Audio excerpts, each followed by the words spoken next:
سيئات أعمالنا من يهده الله فلا مضل له ومن يضلله فلا هادي له وأشهد أن لا إله إلا الله وحده لا شريك له وأشهد أن محمدا عبده ورسوله فقد قال الله تبارك وتعالى في القرآن المجيد والفرقان الحميد أعوذ بالله السميع العليم من الشيطان الرجيم بسم الله الرحمن الرحيم يا أيها الذين آمنوا اتقوا الله حق تقاته ولا تموتن إلا وأنتم مسلمون يا أيها الناس اتقوا ربكم الذي خلقكم من نفس واحدة وخلق منها زوجها وبث منهما رجالا كثيرا ونساء واتقوا الله الذي تساءلون به والأرحام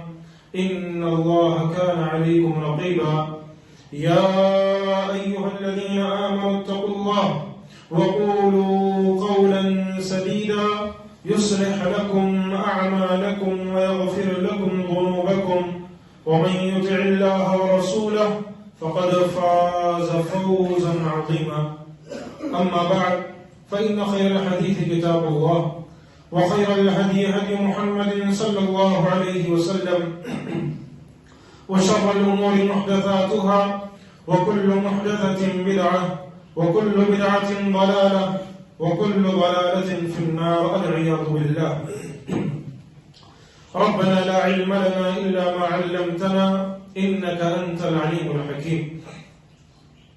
تمام قسم کی تعریف و توصیف حمد و ثنا کبریائی بڑائی بزرگی اللہ وحدہ لا شریک کے لیے ہے. درود و سلام ہو تمام انبیاء کرام پر خصوصاً امام اکرم ہادی عالم شافی محشر ساقی کوثر محمد اکرم صلی اللہ علیہ وآلہ وبارک وسلم. معزز سامعین کرام، اللہ تبارک و تعالی نے اس دنیا کے اندر انسانوں کو بھیجنے کے بعد ہر ایک کے حقوق رکھے. اللہ نے سب سے پہلے اپنا حق رکھا کہ بندوں پر کیا حقوق ہیں کہ اللہ تبارک و تعالی کے، اور اس کے بعد اللہ تبارک و تعالی نے والدین کے، میاں بیوی کے، اولاد کے اور پڑوسیوں کے حقوق، خاندان والوں کے حقوق، معاشرے کے حقوق، ماحول اور ماحول کے لحاظ سے آس پاس کے لوگوں کے حقوق، غریبوں کے حقوق، مسکینوں کے حقوق، بہت سارے حقوق کہ ہر مسلمان پر بعض چیزیں اللہ تبارک و تعالی نے لازم اور فرض قرار دی. جیسے اللہ تبارک و تعالی نے ارشاد فرمایا کہ وَاعْبُدُوا اللَّهَ وَلَا تُشْرِكُوا بِهِ شَيْئًا وَبِالْوَالِدَيْنِ إِحْسَانًا. تم اللہ تبارک و تعالی کی عبادت کرو، اس کے ساتھ کسی کو شریک مت ٹھہراؤ. اب یہ اللہ کا حق ہے.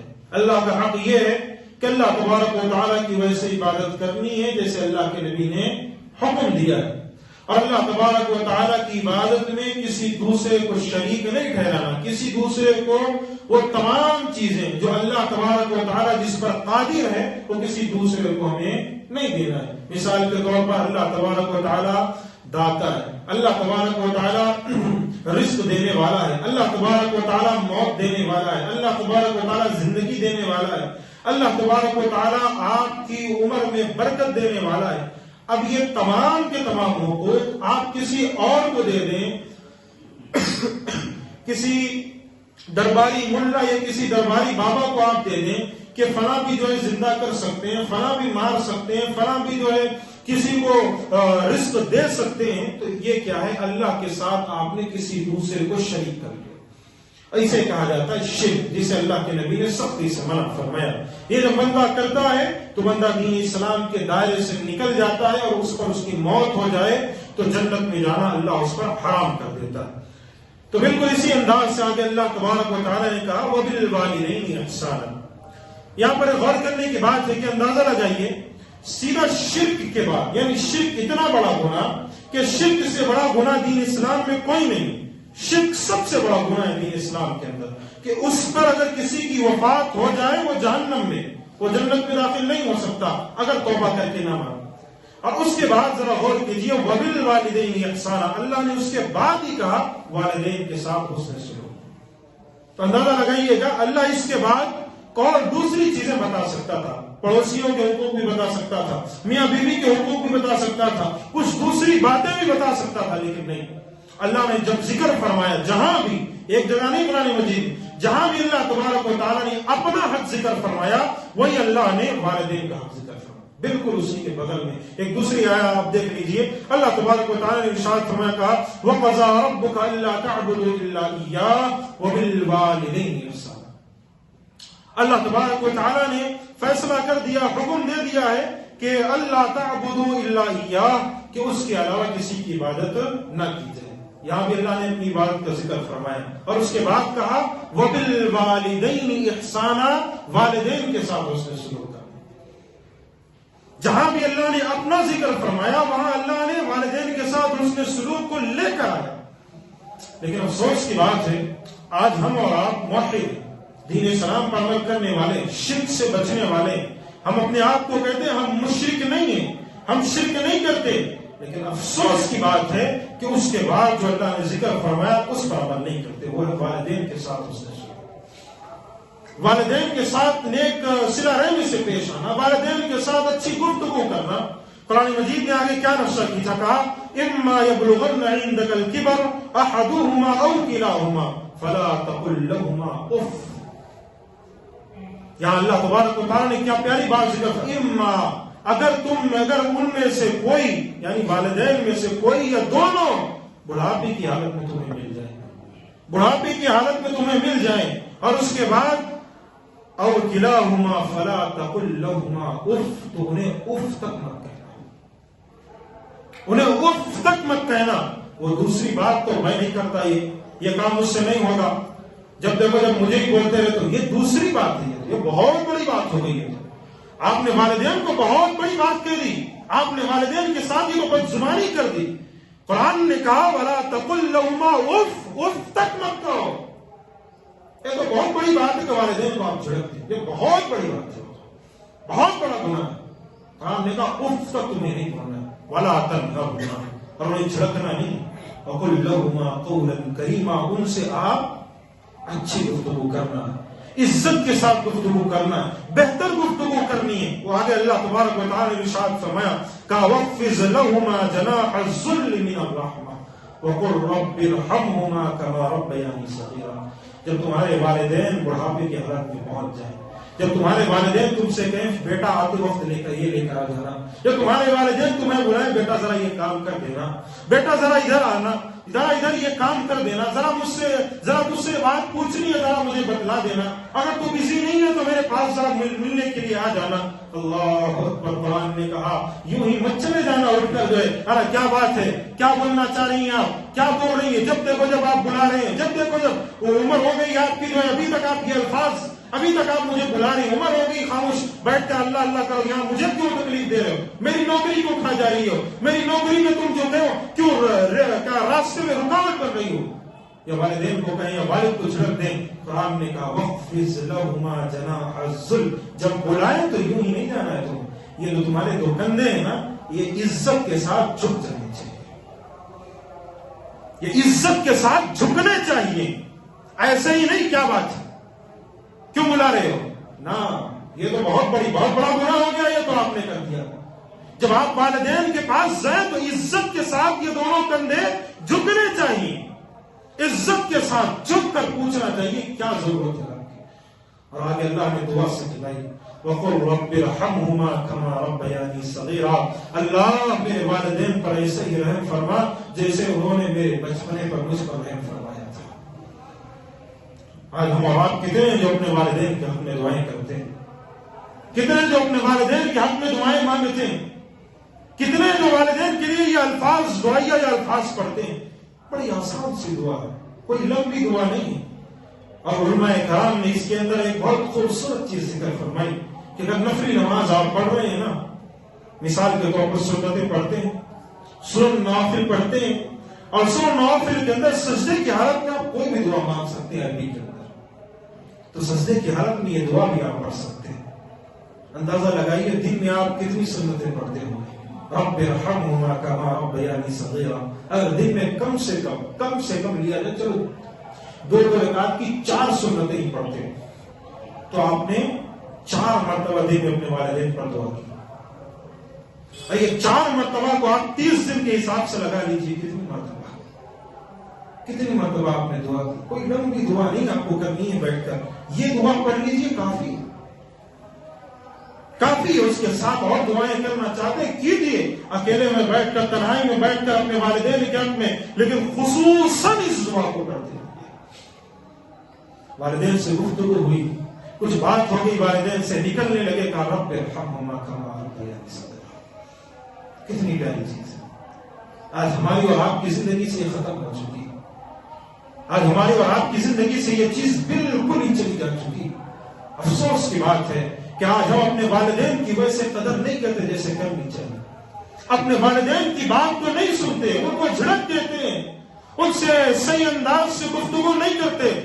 اور چلو یہ تو پرانی نسلیں تھی جو والدین کے ساتھ عزت سے پیش آتی تھی. یہ جو نوجوان نسل چلی آ رہی ہے، یہ نوجوان نسل تو اور ہی بدتر ہو چکی ہے، اور ہی گر چکی ہے یہ نوجوان نسل. انہیں والدین کس کو کہتے ہیں، والدین کی عزت کیا ہوتی ہے، والدین سے کیسے بات کرنی ہے، والدین کے بارے میں کیا کرنا ہے، کچھ پتا نہیں. والد نے کچھ کہہ دیا، والد نے کہا نہیں تمہیں آج میں اتنے پیسے نہیں دوں گا، اب وہ تمہارا باپ تمہارا جو ہے جانی دشمن بن گیا سمجھ رہا. والد سے مانگا، کہا ابا مجھے یہ چیز چاہیے، والد نے آپ کو روک دیا. جاتے جاتے کہا ابا میں فلاں جگہ دوستوں کے ساتھ جانا چاہ رہا ہوں، کیا آپ مجھے گاڑی دے سکتے ہیں، یا میرے پاس گاڑی میں جا سکتا ہوں. والد نے کہا نہیں جا سکتے، گھر میں رکو. اب اسی جگہ گھر میں بیٹھ کر اپنے باپ کو گالیاں دے رہا ہے، اپنے باپ کو برا بھلا کہہ رہا ہے، اپنے باپ پر الزام تراشی لگا رہا ہے، اپنے باپ کو برا بھلا کہتا ہے. یہ نہیں سوچتا کہ یہ باپ ہی تو ہے. یہ بھی سوچ رہا ہے بیٹا میرا چلا جائے. تم جب چلے جاتے ہو کوئی باپ یہ ظاہر نہیں کرتا کہ اسے اپنی اولاد سے کتنی محبت ہے، لیکن جب تک تم گھر سے باہر رہتے ہو نا، اسی دروازے پر اس کی نظر رہتی ہے، کب میرا بیٹا آئے، یہ دروازہ کھولے، یہ داخل ہو تو میں چین کی اور سکون کی نہیں سو سکتا. کوئی باپ نہیں چاہتا اس کے بیٹے کو کوئی تکلیف پہنچے، اسی لیے کبھی کبھار روک دیتا ہے رات کے موقع پر نکلنے کو، کبھی روک دیتا ہے باہر مت جاؤ.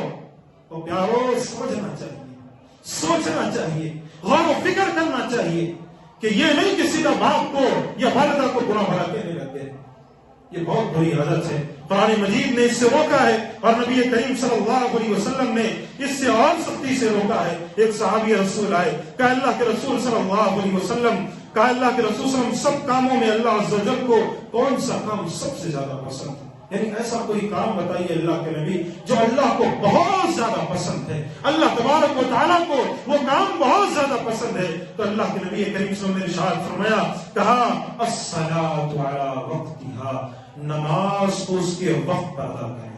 ذرا قریب آ جائیے، پیچھے کے لوگوں کے لیے جگہ ہو جائے، تھوڑا قریب آ جائیے. اللہ کے رسول صلی اللہ علیہ وسلم نے کیا ارشاد فرمایا؟ کہا الصلاۃ علی وقتہا، نماز کو اس کے وقت پر ادا کریں. اس کے بعد اللہ کے رسول صلی اللہ علیہ وسلم نے کیا ارشاد فرمایا؟ کہا صحابی رسول نے پوچھا اللہ کے نبی ثم ای، اللہ کے نبی اس کے بعد کون سی چیز ہے، اس کے بعد کون سی چیز ہے؟ اللہ کے نبی کریم صلی اللہ علیہ وسلم نے ارشاد فرمایا، کہا بر الوالدین، والدین کے ساتھ حسن سلوک کرنا. مزے کی بات یہاں نہیں ہے، آگے آ رہی ہے، سمجھنے والی بات یہاں نہیں ہے، آگے آ رہی ہے جو اللہ کے نبی نے ذکر فرمایا. صحابی رسول نے پوچھا اللہ کے نبی اس کے بعد کون سا عمل؟ آپ صلی اللہ علیہ وسلم نے ارشاد فرمایا کہ الجہاد فی سبیل اللہ، اللہ کے راستے میں جہاد کرنا. سمجھا آپ نے؟ سمجھا اللہ کے نبی کریم صلی اللہ علیہ وسلم نے طریقہ کار کو؟ اللہ کے نبی نے جو ایک حساب سے 3 پوائنٹس اس کو اس صحابی رسول کو بتلائے، اس صحابی رسول کو اللہ کے نبی نے جو 3 باتیں ذکر فرمائی، سمجھی آپ نے؟ وہ 3 باتیں کون سی؟ اللہ کے نبی نے کہا پہلے نماز، پھر صحابی رسول نے پوچھا اس کے بعد کون سا؟ اللہ کے نبی نے کہا والدین کے ساتھ اس میں سلوک. اور پھر صحابی رسول نے پوچھا اللہ کے نبی اس کے بعد کون سا عمل؟ تو اللہ کے نبی نے کہا اب یہاں تم پر جہاد فرض ہو گیا، تمہیں جہاد کرنا ہے. اللہ اکبر.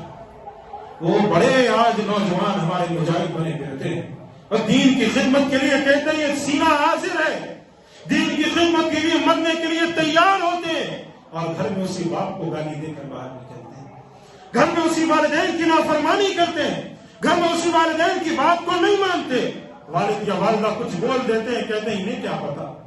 آج ہمارا جو طریقہ کار، ہم نئی جنریشن ہے، ہمارا نیا حساب ہے، نیا دور چل رہا ہے، ہمارے والدین کو کیا خبر، کیا پتا۔ اور افسوس کی بات ہے ان نوجوان نسلوں پر، ان نوجوان قوموں پر، ان نوجوان بچوں پر جو یہ سوچتے ہیں کہ میرے والدین کو کیا پتا۔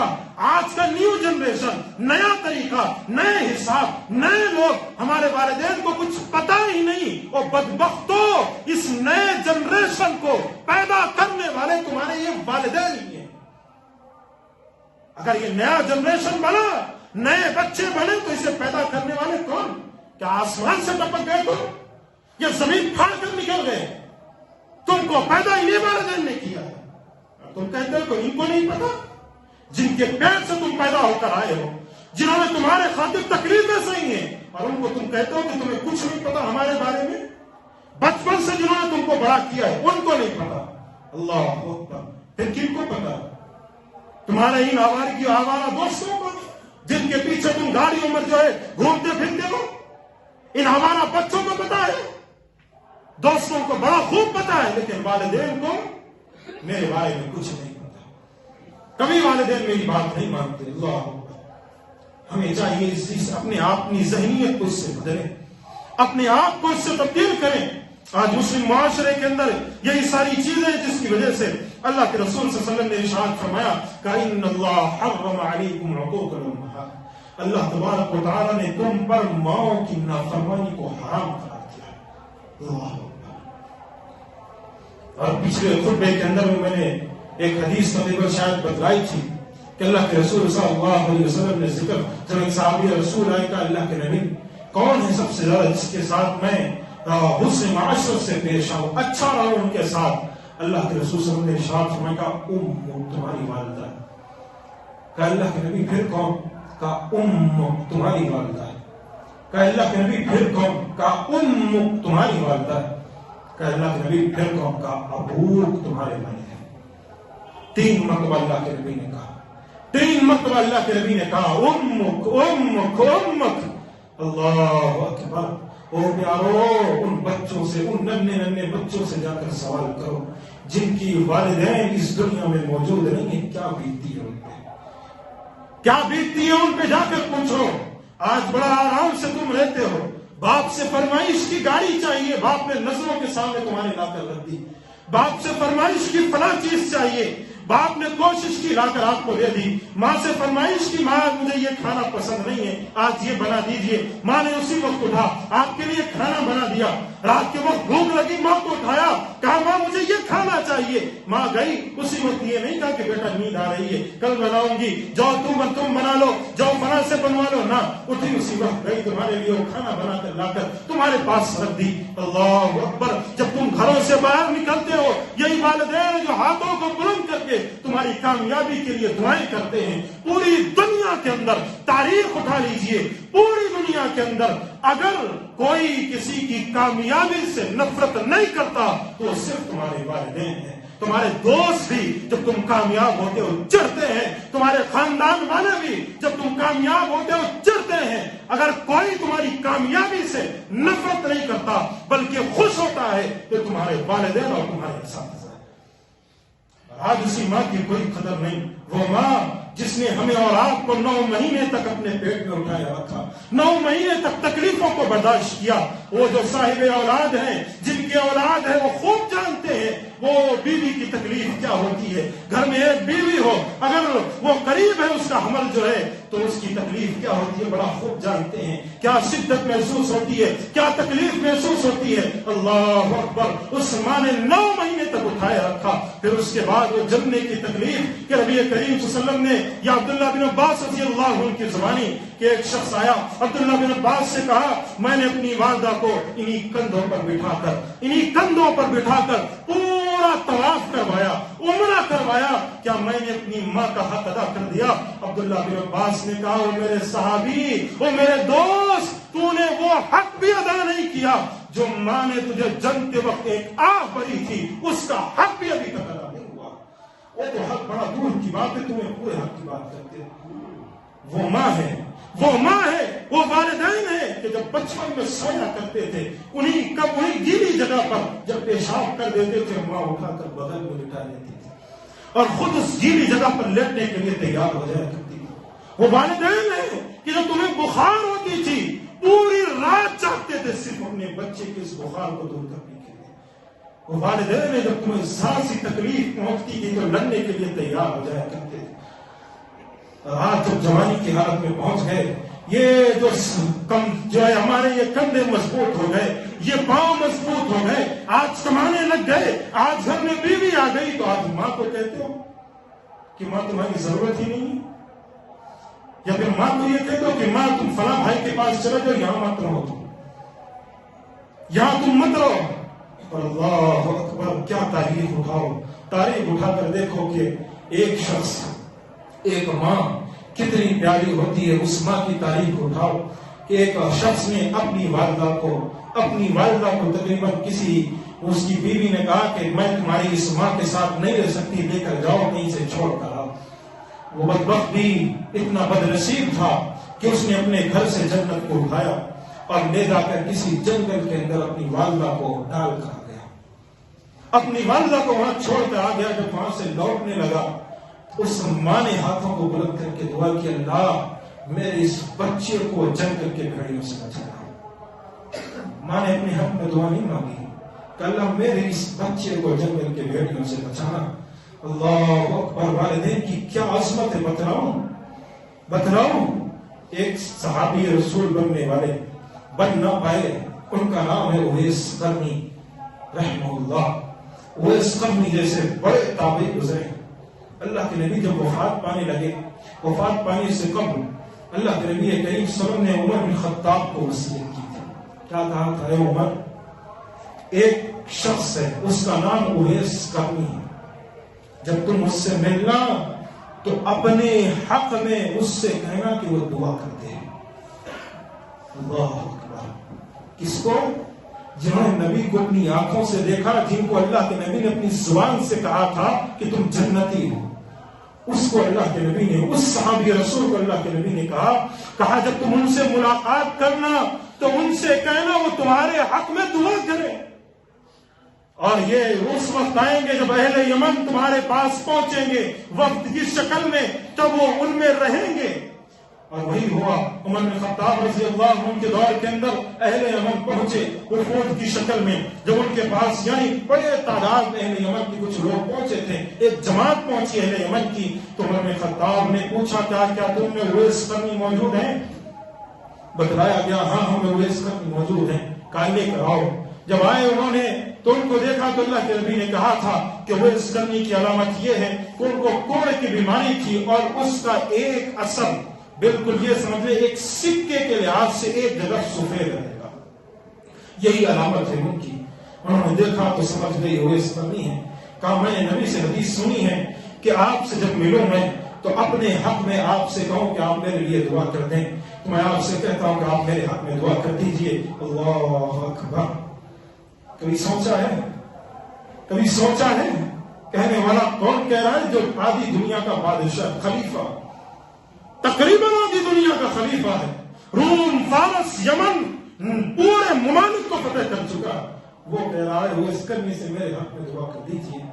اور اس کے بعد کہا اللہ کے نبی نے ارشاد فرمایا، کہا اس لیے کیونکہ وہ عبادت گزار ہیں اور اپنے والدہ کی فرمانبرداری کرنے والے ہیں۔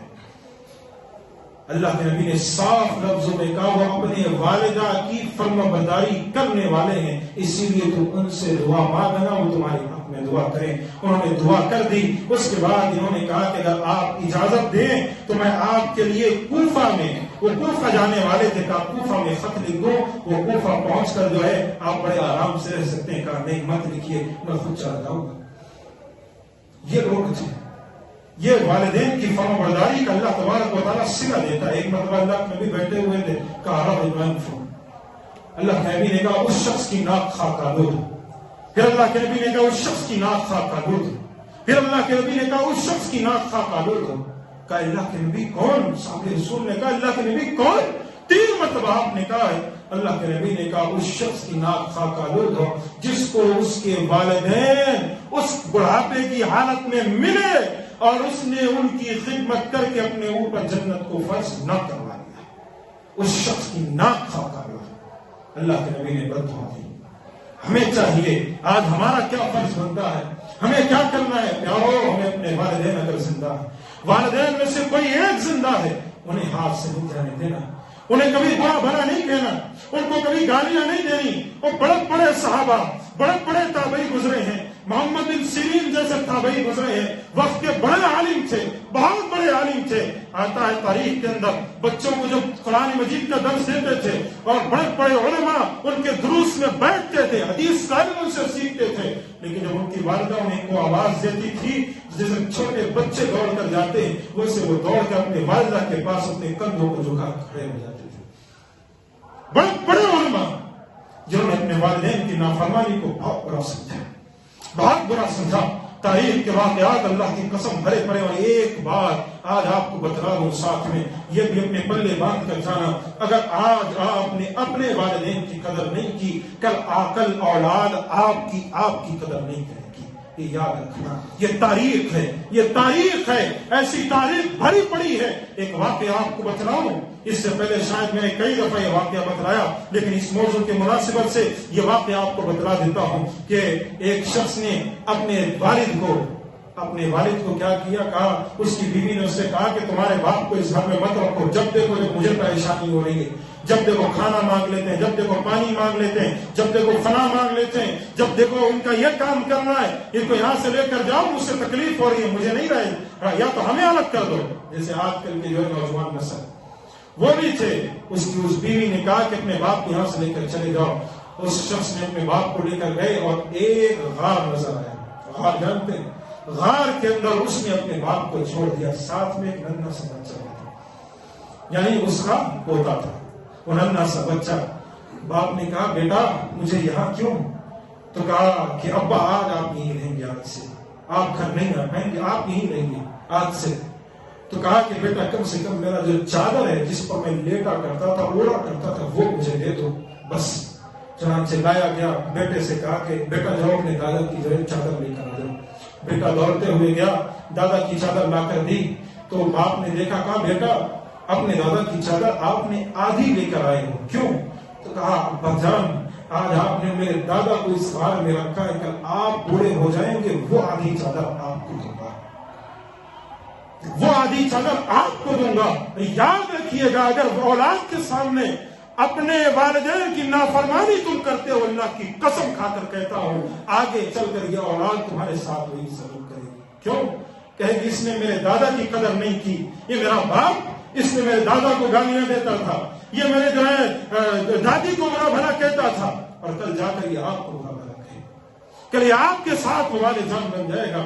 اسی لیے اپنے والدین کی قدر کیجیے, اپنے والدین کی باتوں کو مانیے گا. اور قرآن نے یہاں تک کہا, اسلام نے یہاں تک کہا, اگر وہ بوڑھے ہو جائیں اور اگر مشرک بھی ہونا تو اف تک مت کہنا, انہیں برا بھلا مت کہنا, شرک کی جانب دعوت دیں تو اس سے رک جانا. وہ تمام چیزیں جو قرآن اور سنت کے خلاف ہیں اس کی جانب تمہارے والدین تمہیں زور ڈالیں تو نافرمانی کرنی ہے ان کی, باقی چیزوں میں فرمانبرداری کرنی ہے. سعد بن وقاص رضی اللہ عنہ بہت بڑے پائے کے صحابی گزرے.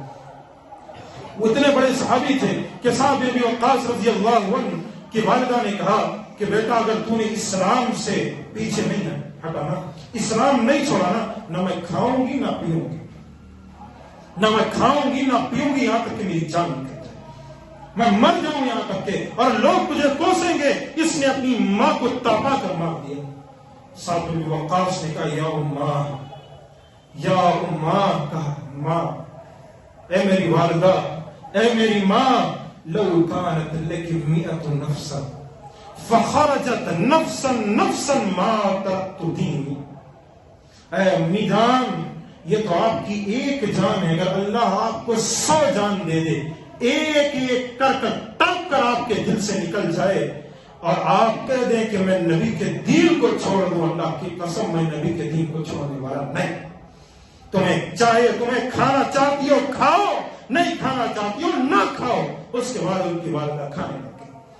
تو بتانے کا مقصد یہ جہاں شرک کی جانب گناہ کی جانب دعوت دیں وہاں رکنا، لیکن جہاں والدین آپ سے آپ کا وقت مانگے، آپ سے آپ کی محبت مانگے، آپ سے اپنے بڑھاپے کا سہارا مانگے، وہاں آپ کو کھڑے ہونا ہے۔ یہ اولڈ ایج ہوم یا بیوی کی باتوں میں آ کر یا بیوی کی جو ہے گفتگو میں آ کر اپنے والدین کو جو ہے گھروں سے مت نکالیے، گھروں سے باہر مت کیجیے، یا پھر والدین کو ایک گھر پہ چھوڑ کر خود جو بیوی کو لے کر کسی دوسرے فلیٹ میں، یہاں باپ کا کیا حال ہے، ماں کا کیا حال ہے، کسی کو کچھ خبر نہیں۔ یہاں تو بچے جو ہے فلیٹ میں بڑے مزے سے رہتے، کیا ہم اپنے والدین کو پیسے تو بھیج رہے ہیں نا، پیسے تو بھیج رہے ہیں نا، تمہارے والدین کو روپیے پیسوں کی ضرورت نہیں ہے، ابھی ان کندھوں کی ضرورت ہے، ان کندھوں کی ضرورت۔ کئی واقعات ہیں کہ امریکہ میں بچے رہتے ہیں، سعودی عرب میں بچے رہتے ہیں، نہ جانے کہاں کہاں رہتے ہیں، باپ یہاں مر جاتا ہے، وہاں سے وہ پیسے بھیجتے ہیں، میرے باپ کی تدفین کر دو، ان کے سر پر ذرہ برابر جو تک نہیں ریکتی، تکلیف تک نہیں ہوتی۔ اللہ کی قسم ایسوں کو سوچنا چاہیے، کل جب تمہارے بچے جوان ہوں گے، تم بوڑھے ہو جاؤ گے، ایسے ہی ایڑیاں رگڑتے رہو گے، اور تمہاری اولاد بھی ایسے ہی پیسے بھیج کر کہے گی میرے باپ کو دفن کر دو، اس میں آنے والا نہیں۔ یہی حالت تمہارے ساتھ ہوگی۔ اپنے آپ کو اپنے والدین کی خدمت کے لیے تیار رکھو۔ اللہ سے دعا ہے اللہ تبارک و تعالی ہم تمام کو قرآن سنت پر عمل کی توفیق عطا فرمائے۔ اللہ تو ہمیں جب تک زندہ رکھ، ایمان و اسلام پر زندہ رکھ، اور جب تو موت دے ہماری زبان سے کلمہ توحید لا الہ الا اللہ جاری فرما۔ الہ العالمین ہم تمام کو اپنے والدین کی خدمت کی توفیق عطا فرما۔ اللہ جہاں کہیں بھی مسلمان پریشان ہیں ان کی پریشانیوں کو دور کر دے۔ اللہ جو قرض تلے دبے ہوئے ہیں ان کے قرض کی ادائی کا بندوبست فرما۔ جو بیمار ہیں انہیں شفائے کاملہ اور عاجلہ نصیب فرما۔ آمین۔ وآخر دعوانا